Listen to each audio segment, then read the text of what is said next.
तराजूर गोटे पार्श्व भारत जम्मू काश्मीर उच्छेद घटना तो अन्य एक पार्श्व राम राज्य गठनर स्वप्न अनुसूचित जाति जनजाति पछुआ वर्गर जनजाति मान स्थान संरक्षण तो अन्य पार्श्व जातियाण मनोभाव दूरीकरण नारा जत्र नार्यस्तु पूज्यन्ते रमन्ते तत्र देवतार नारा तो अन्य पार्श्व असिफा निर्भया भली बलात्कार वृद्धि पर वृद्धि बाहर गणतंत्र सफलता वरेण्य विचारक मंडली पूज्यसु गुरुजन मंडली ज्ञानतिसु ज्ञानी मंडली एवं मोर प्रतिभागी सहयोगी भाई भौणी माने मु प्रज्ञा पारमिता प्रियदर्शिनी प्रतिनिधित्व करुअछि सामंत चंद्रशेखर स्वयं शासित महाविद्यालय को आज रही गोपबंधु स्मारक तर्क प्रतियोगिता रे आज आलोच्य प्रसंग भारत रे कष्टविध गणतंत्र सफल होई परिछे कि मु संपूर्ण रूप से यार विपक्ष निजर मत पोषण करने को जाऊँ सुजला सुफला शस्य श्यामला मोर आर्य भूमि मोर देवभूमि भारतवर्ष 258 राष्ट्र मध्य 43तम सर्वबृहत गणतांत्रिक राष्ट्र 1947 मसीहा अगस्ट मास 15 तारिख में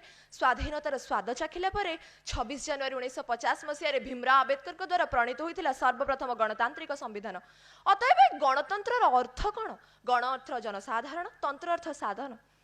अब्राहम लिंकन को भाषा रे गणतंत्र लोकमानंकर एवं लोकमानंक द्वारा वर्तमान समय गणतंत्र अर्थ कौन जानते आपण माने? गणतंत्र लोकमानंक पाई नुहे, लोकमानंक ठारू अनेक दूर रे, लोकमानंक द्वारा नुहे, लोकमानंकु किणा जाई एवं लोकमानंकर नुहे, अर्थर एवं अन्यायर। अतएव गणतंत्र मूल लक्ष्य कौन? सार्वभौम, धर्मनिरपेक्षता, समाजवादी, साधारणतंत्र एवं स्वाधीनता। प्रकृत में गणतंत्र होइछि कौन पाई? जनसाधारण मानक ठारू निर्भय भाव में निजर प्रतिनिधि को निर्वाचन करने। जनसाधारण माने जाति धर्म वर्ण निर्विशेष चयन करेंगे एक चरित्रवान साधु एवं स्वाक्षर निर्वाचन को। तेबे वास्तव में कौन गणतंत्र समस्त लक्ष्य प्रतिपादित हो पारुछि? ना। गणतंत्र प्रथम विफलता 2 जून 2014 मसीहा धारा 110(6) एक्ट आंध्र प्रदेश पुनर्गठन अनुशासन अनुसार आंध्र प्रदेश एवं तेलंगानार उच्छेदीकरण। विफलता नंबर 2 धारा 370 अनुसार भारतर मुकुट जम्मू काश्मीर को भारत ठारू उच्छेदीकरण।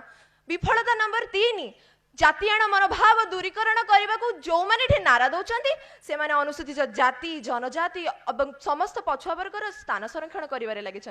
विफलता नंबर 3 स्विस बैंक रे कलाधन जमा उपरे जमा हो चली किंतु गरीब माने सेपटे निजर ऋण सुझी न पारी आत्महत्या कर लगी। तेबे वास्तव में गणतंत्र सफल होइछि कोठी?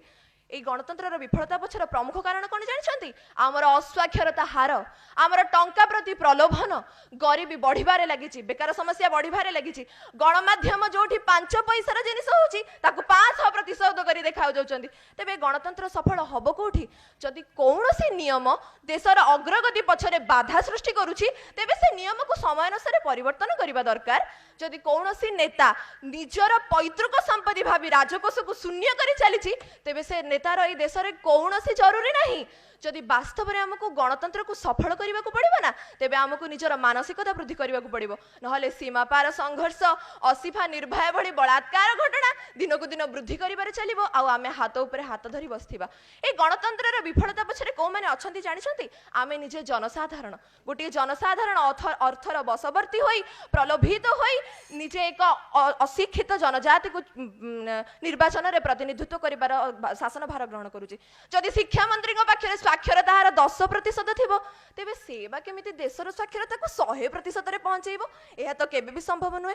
तेबे वास्तव में गणतंत्र समस्त शासन को अनुशासन रे परिवर्तन करा जाऊ जद्वारा कि प्रतिटी जनता बाध्य होबे गणतंत्र समस्त शासन को निजर मुंडपात करी सहिबा पई। जदि वास्तव में गणतंत्र को सफल करिवार अछि तेबे बदलांतु निजर चिंताधारा एवं निर्वाचन को भोट दान रे परिणत करंतु, भोट रो क्रय रे नुहे। जदि गणतंत्र को साक्षरता रे पहुंचेबार अछि तेबे आपणकर लोकप्रतिनिधि चयन करंतु, मात्र ताकु ही चयन करंतु जे वास्तव में देश को उन्नतिर पथरे आगे नहीं पारिबो, देशर अग्रगति रे बाधा सृष्टि करिबो नुहे। एतिकी कहि मोर वक्तव्य सान करूची। जय हिंद।